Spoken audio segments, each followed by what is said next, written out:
नमस्कार, हूनबिल टीवी देख रहे हैं आप। मैं हूं आपके साथ विशाल गर्ग। खबरों की शुरुआत करेंगे। पीएम किसान सम्मान निधि की 23वीं किस्त जारी करने के अवसर पर देश भर में पीएम किसान उत्सव दिवस मनाया जा रहा है। इसी क्रम में देहरादून में हिमालयन संस्कृति केंद्र में भी कार्यक्रम का आयोजन हुआ है, जिसमें मुख्यमंत्री पुष्कर सिंह धामी ने शिरकत की है और किसानों के उत्थान पर जोर भी दिया है। उन्होंने किसानों की फसलों की सुरक्षा, सही दाम, cold storage, mega food park और महक क्रांति नीति जैसे प्रयासों पर भी प्रकाश डाला है। साथ ही महिला किसानों और स्वयं सहायता समूह के माध्यम से महिला सशक्तिकरण का भी जिक्र किया है।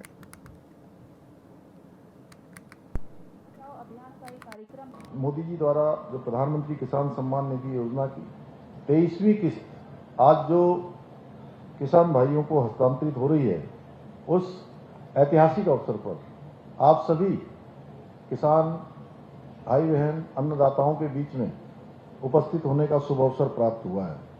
आज आदरणीय प्रधानमंत्री जी पश्चिमी बंगाल से देश भर के लगभग 10 करोड़ किसानों को 18,880 करोड़ रुपए की धनराशि डीबीटी के माध्यम से सीधे उनके बैंक खातों में ट्रांसफर करने वाले हैं, जिसके अंतर्गत आज उत्तराखंड के भी 8 लाख से अधिक अन्नदाताओं को 159 करोड़ रुपए से अधिक की सहायता राशि वितरित की जाएगी। इसके लिए मैं आदरणीय प्रधानमंत्री श्री नरेंद्र मोदी जी का, कृषि मंत्री आदरणीय शिवराज सिंह चौहान जी का, उत्तराखंड के सभी किसान भाई बहनों की ओर से उनका हार्दिक आभार व्यक्त करता हूं। भाइयों बहनों, जब वर्ष 2019 में इस ऐतिहासिक योजना की पहली किस्त जारी हुई थी, तब इस योजना में उत्तराखंड के लगभग 4 लाख किसान इससे लाभान्वित हुए थे और ये आज ये संख्या बढ़कर इन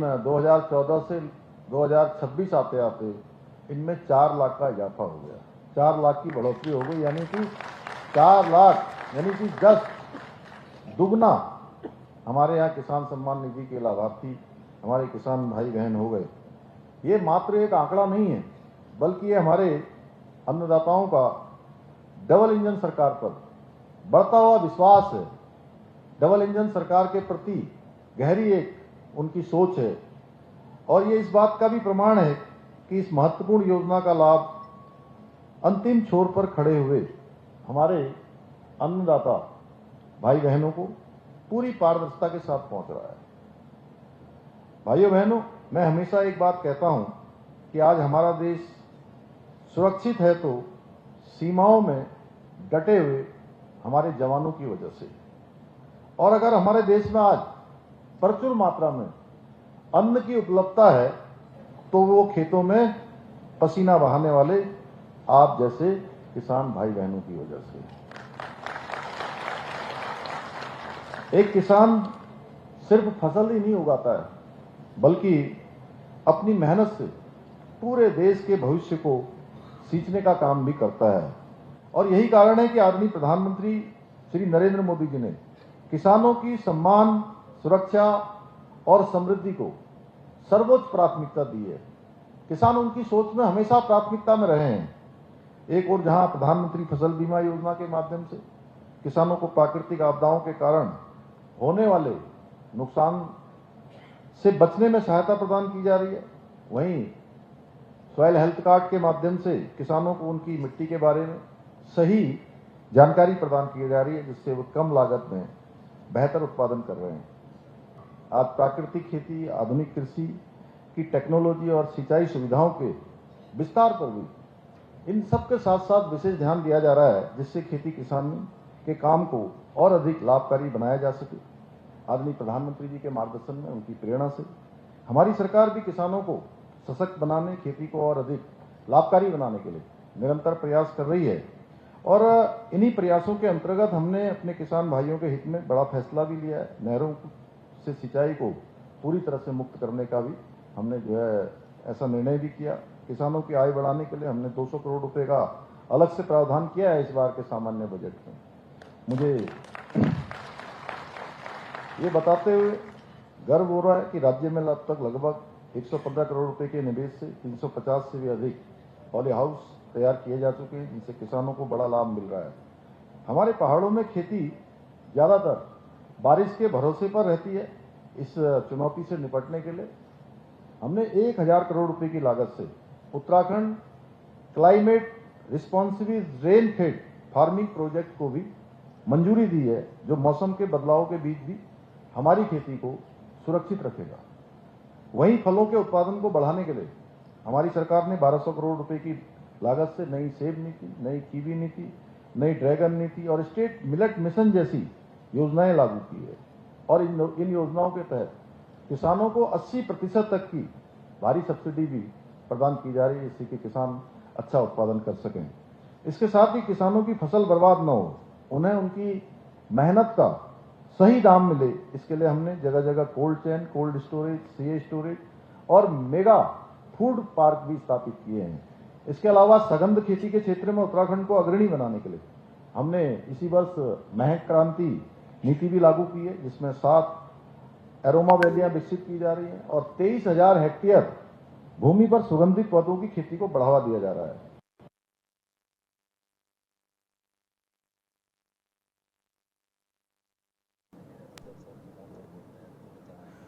राजधानी देहरादून समेत प्रदेश के कई इलाकों में सड़कों की खुदाई को लेकर उठ रहे सवालों के बीच कैबिनेट मंत्री खजान दास ने बयान दिया है। उन्होंने कहा कि विकास कार्यों के चलते कई बार अस्थायी सुविधाएं होती हैं, लेकिन इनका उद्देश्य जनता को बेहतर सुविधाएं उपलब्ध कराना है। उन्होंने कहा कि प्रदेश में अंडरग्राउंड विद्युत लाइनों का बड़ा काम चल रहा है, जिससे के लिए कुछ स्थानों पर सड़कों की खुदाई करनी पड़ रही है। इसके साथ ही गैस पाइपलाइन परियोजना पर भी तेजी से काम किए जा रहे हैं।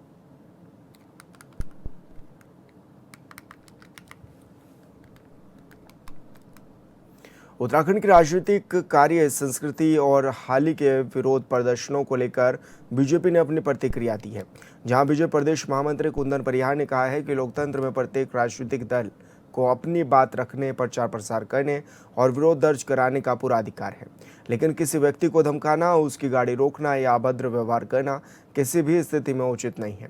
उन्होंने कहा कि सांकेतिक विरोध लोकतांत्रिक व्यवस्था का हिस्सा है, लेकिन विरोध के नाम पर मर्यादाओं का उल्लंघन करना नहीं चाहिए।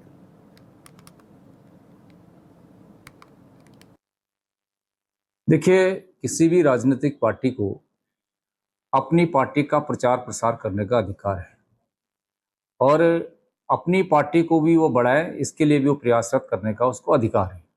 लेकिन इस अधिकार के रूप में हम किसी को धमकी दें या फिर किसी की गाड़ी रोकें, ये उचित नहीं है।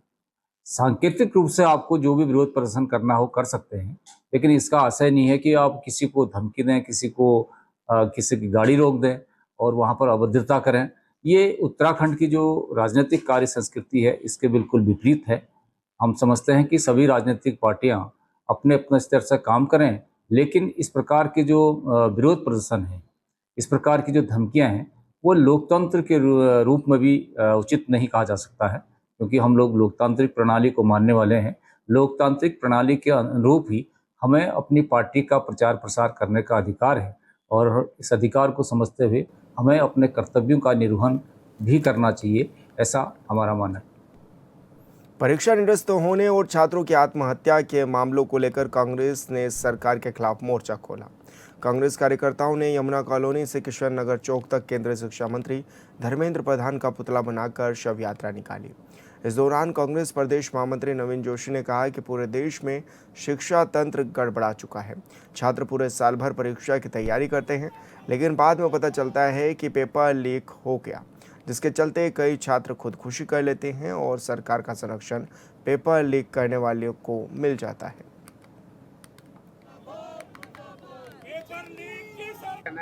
ये जो आज हम ये विरोध दर्ज कर रहे हैं, जो केंद्रीय सरकार की जो एजुकेशन सिस्टम जो पूरी तरीके से चरमरा गई है, उसके विरोध में आज हम लोगों ने केंद्रीय जो सिस्टम एजुकेशन सिस्टम है, उसके विरोध में आज दर्ज किया हम लोगों ने। और आप देखते हैं कि आप पूरे वर्ष एक बच्चा पूरा जी जान से तैयारी करता है, नीट की तैयारी करता है, उनके माँ बाप भी अपनी पूरी ताकत झोंक देते हैं, पूरी कमाई झोंक देते हैं, और एंड में क्या मिलता है कि केंद्र सरकार के द्वारा उनकी नाकामियों के द्वारा नीट का पेपर लीक हो जाता है, जिसकी वजह से उनकी मानसिक स्थिति ऐसी हो जाती है कि वो सुसाइड करने में मजबूर हो जाते हैं। आप पूरे भारतवर्ष में देखेंगे कि टोटल अभी तक 12 बच्चे लोगों ने अब तक सुसाइड कर चुका है, जिसमें एक हमारी उत्तराखंड की एक छात्र है, देहरादून की एक छात्र है जो चंद्रमणि में है। अब आप देखेंगे इसका जिम्मेदार कौन है? केंद्र सरकार की नाकामी के कारण एक बच्चा एक मानसिक उत्पीड़न से आ रहा है और वो सुसाइड करने में मजबूर हो रहा है, और जिसका भुगतान उनके माँ बाप को भी भुगतना पड़ रहा है। देखिए, आज पूरे देश का जो शिक्षा तंत्र है वो पूरी तरह से गड़बड़ा चुका है। कोई भी पेपर हो रहा है वो पेपर लीक हो जा रहा है। आज जो छात्र पूरे कई सालों से परीक्षा की तैयारी करते हैं, लेकिन बाद में जब परीक्षा केंद्र में पहुंचते हैं तो पता चलता है कि पेपर ही लीक हो गया है और पूरी उनकी मेहनत बेकार हो जाती है। कई लोग छात्र अपनी खुदकुशी कर रहे हैं, वहां पे जान दे रहे हैं अपनी। सरकार पूरा इनका पूरा संरक्षण प्राप्त है सरकार का इन प्रकार के जो माफिया हैं। तो आज पूरे प्रदेश की स्थिति और पूरे देश की स्थिति किसी से छिपी नहीं है। अगर भविष्य सुधारना होगा छात्रों का तो सभी को लामबंद होना पड़ेगा और इस प्रकार के जो कार्य हो रहे हैं, जो इनके माफिया हैं, उनके खिलाफ भी कार्रवाई होनी चाहिए। आज सरकार को जागना चाहिए। पूरे छात्र समुदाय पूरे देश के अंदर, हम खाली उत्तराखंड की बात नहीं करेंगे, पूरे देश में छात्र आंदोलित है। आपने कहा था कि आप हमारी सरकार बनाइए, हम 2 करोड़ बेरोजगार युवकों को रोजगार देंगे। क्या हुआ उस रोजगार का? आप तो रोजगार देने की बात कर रहे हैं। रोजगार के लिए जो शिक्षा कर रहे हैं, जो लोग शिक्षा ग्रहण कर रहे हैं, उनके साथ इस प्रकार का आप काम कर रहे हैं। उत्तराखंड कांग्रेस प्रदेश अध्यक्ष गणेश गोदियाल ने सुबह की बीजेपी सरकार पर तीखा हमला बोला है। देहरादून में मीडिया से बातचीत में गोदियाल ने बीजेपी को भ्रष्टाचार में लिप्त पार्टी करार दिया है। उन्होंने आरोप लगाया कि साल 2017 से ही प्रदेश में भूमि घोटाले सहित जितने भी बड़े घोटाले हुए हैं, आपराधिक घटनाएं हुई हैं, उनमें कहीं ना कहीं सत्ता पक्ष के लोग ही शामिल हैं। गोदियाल ने कहा कि प्रदेश को इस कुशासन से मुक्ति दिलाने के लिए जनता के सामने कांग्रेस ही एकमात्र विकल्प है। वहीं आगामी चुनाव लड़ने के सवाल पर उन्होंने साफ किया कि यदि पार्टी हाईकमान उन्हें आदेश देगी तो वो निश्चित तौर पर चुनाव मैदान में उतरने और पार्टी कार्यकर्ता इसके लिए पूरी तरह तैयार हैं।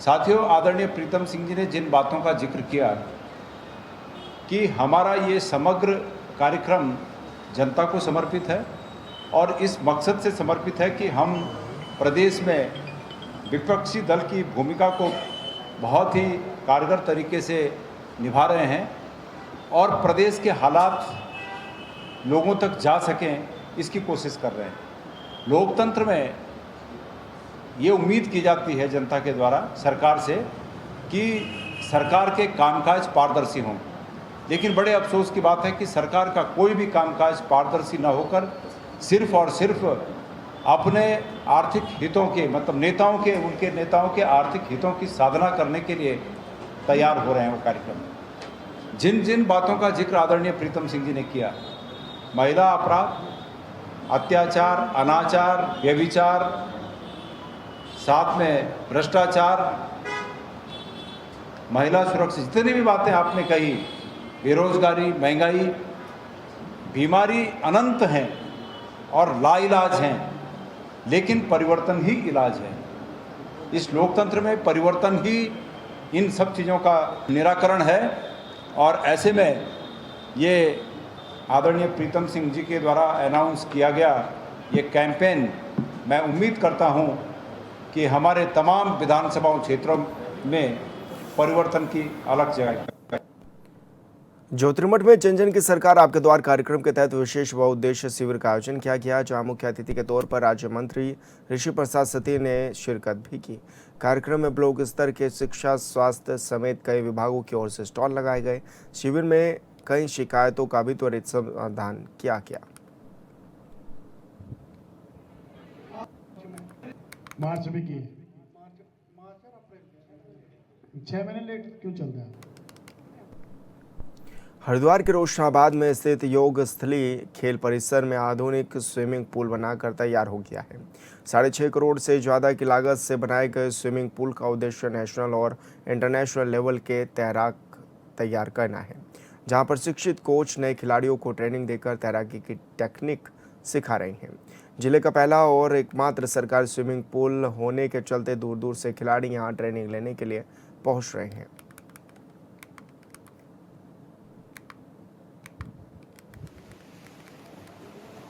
बच्चे हैं जो सीख रहे हैं, उनको टूर्नामेंट भी खेलने को मिलेगा और अपनी प्रतिभा को निखारने को भी मिलेगा और वो डिस्ट्रिक्ट हरिद्वार का प्रतिनिधित्व करेंगे स्टेट लेवल में। इंडोर है और ये अभी तो 25 मीटर का है, जो फुल नहीं है। इंटरनेशनल लेवल का जो होता है वो 50 मीटर का स्विमिंग पूल होता है और ये इसकी लागत लगभग 6 करोड़ 66 लाख रुपए में बना है अभी ऑल वेदर भी नहीं है, तो भविष्य में शायद ऑल वेदर हो जाएगा, जो पूरे साल पर चल पाएगा। प्रशिक्षण के लिए एक महिला कोच रखी गई है, जिसका अभी तो हमने कॉन्ट्रैक्ट बेस पे रखा हुआ है और ये अक्टूबर तक चलेगा हमारा सिंपल। हाँ, अभी तक हमारे 45 प्लस बच्चे हैं जो रजिस्टर्ड हो गए। अभी 1 महीने का समय हुआ है इसको खुले हुए, तो अभी लगभग 45 प्लस बच्चे हैं और कई ऐसे हैं जो शौकिया हैं, वो लोग भी यहाँ पर आ रहे हैं। यहाँ पे प्रॉपर प्रैक्टिस दी जा रही है बच्चों को। पहले तो स्ट्रोक वाइज प्रैक्टिस दी जा रही है, जिसे फ्री स्टाइल करना है वो फ्री स्टाइल करता है, बैक स्ट्रोक करना है। बेसिकली स्विमिंग में 4 स्ट्रोक्स होते हैं हमारे, चारों पे हमारा फोकस है। जो बच्चा जो स्टाइल अच्छा करता है उसमें जाके आगे नेशनल लेवल पे, इंटरनेशनल लेवल पे अच्छा प्रेजेंटेशन करे। बहुत प्लस रिस्पॉन्स है पेरेंट्स का। पेरेंट्स भी अवेयर हो रहे हैं क्योंकि हरिद्वार में ये फैसिलिटी फर्स्ट टाइम प्रोवाइड की जा रही है। मानसून सीजन को देखते हुए देहरादून स्वास्थ्य विभाग पूरी तरह से अलर्ट मोड पर आ गया है। बारिश के दौरान फैलने वाली बीमारियों की रोकथाम और मरीजों को बेहतर स्वास्थ्य सुविधाएं उपलब्ध कराने के लिए मुख्य चिकित्सा अधिकारी डॉक्टर मनोज कुमार शर्मा ने जिले के सभी सरकारी अस्पतालों, सामुदायिक स्वास्थ्य केंद्रों और प्राथमिक स्वास्थ्य केंद्रों को आवश्यक तैयारियां पूरी करने के निर्देश भी दिए हैं। सीएमओ ने बताया कि डेंगू, मलेरिया, चिकनगुनिया, टाइफाइड, दस्त, हैजा और वायरल बुखार जैसे बीमारियों के खतरे को देखते हुए दवाइयां, ORS और जांच किट के साथ ही जीवन रक्षक दवाओं का पर्याप्त स्टॉक उपलब्ध करा दिया गया है।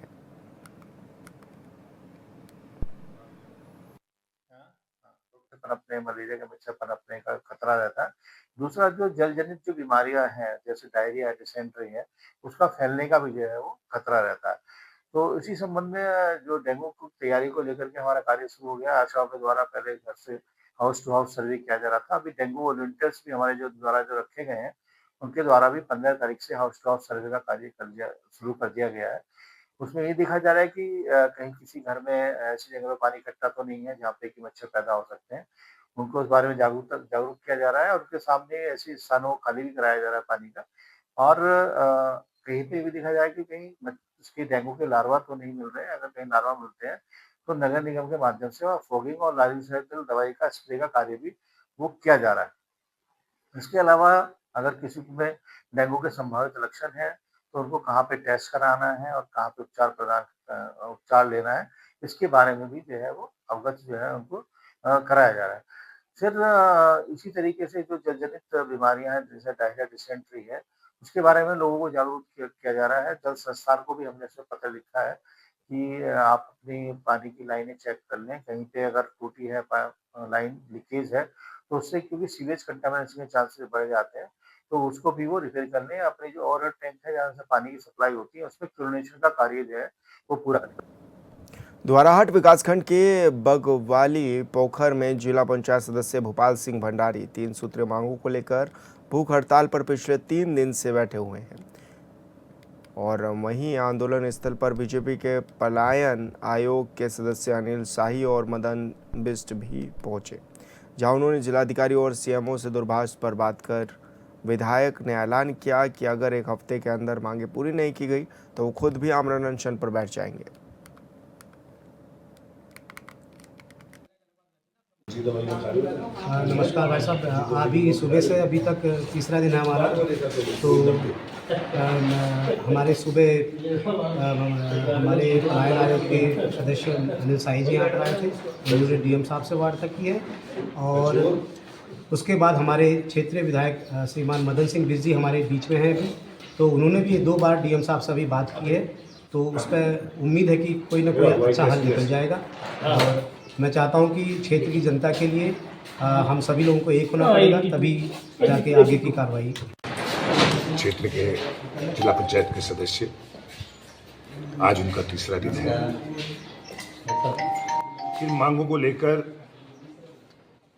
पहले भी 4 महीने 5 महीने पहले इस पे डीएम से वार्ता भी हुई थी। उन्होंने उस पर आदेश भी करे थे, लेकिन उनके आदेशों का पालन भी किसी ने नहीं किया। जब एक डीएम होता है इलाके का, जब वो आदेश करता है, जब उसके आदेशों का पालन नहीं हो रहा है, तो आम जनता के आदेशों का पालन क्या होगा?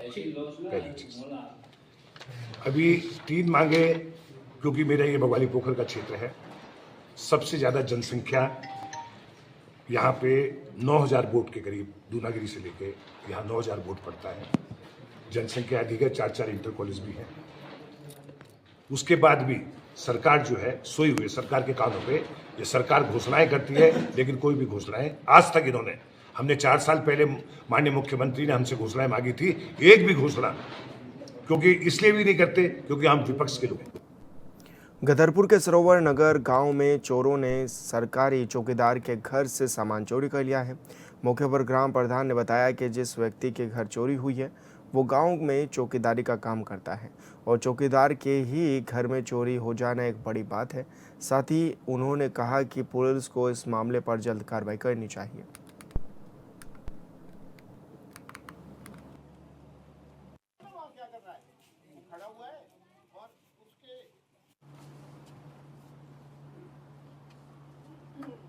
चोरी ऐसे हम सब बाहर सो रहे थे और अंदर पीछे से कुमर मारा और किबाड़ा बंद कर दी इस कमरे की जिसमें चोरी की उन्होंने, और अंदर ही अंदर चोरी करके और पीछे को निकल गए वो। नहीं, शक तो हमारा किसी पे नहीं है, बेवजह हम कहना किसी को नुकसान अगर लगाया जाए तो कम से कम 6-7 लाख का नुकसान है। ये पुलिस से क्या मांग की जाएगी, ये तो एक पुलिस स्टाफ का ही मामला है। मैं बताऊँ आपको, देखो चौकीदार के घर में चोरी होना एक पुलिस स्टाफ का मामला है, क्योंकि इन्हें सरकारी पैसा भी मिलता है, गांव की सेवा भी करते हैं, ज़रूरत पड़ती है तो पुलिस चौकी बुलाती है। तो मैं ये चाहूँगा कि पुलिस को जो है इसमें सख्त कार्रवाई करनी चाहिए और चोरों को ढूंढ निकाल लेना चाहिए। मैं यही कहना चाहूँगा, ये जो चोरों ने अंजाम दिया चोरी को बहुत गलत दिया है। पहले भी इससे पूर्व में मस्जिद में सेम यही कंडीशन में चोरी की थी। आज उसी के आधार पे वही कंडीशन में हमारे गांव में 4 घरों में कुमर लगाया, जिसमें 2 में कामयाब हुए और गरीब परिवार हैं ये, इनके घरों में जो चोरी हुई है। जो दूसरा परिवार है वो तो शादी के लिए उन्होंने सोना खरीद के रखा था, कपड़े थे, सारा कुछ ले गए। अब पुलिस को बुलाया था, उसी के आधार पे अब जांच चल रही है, आश्वासन दे के गई है पुलिस, जो भी होता है देख। और फिलहाल इस बुलेटिन में मेरे साथ इतना ही। आप देखते रहिए हॉर्नबिल टीवी। नमस्कार।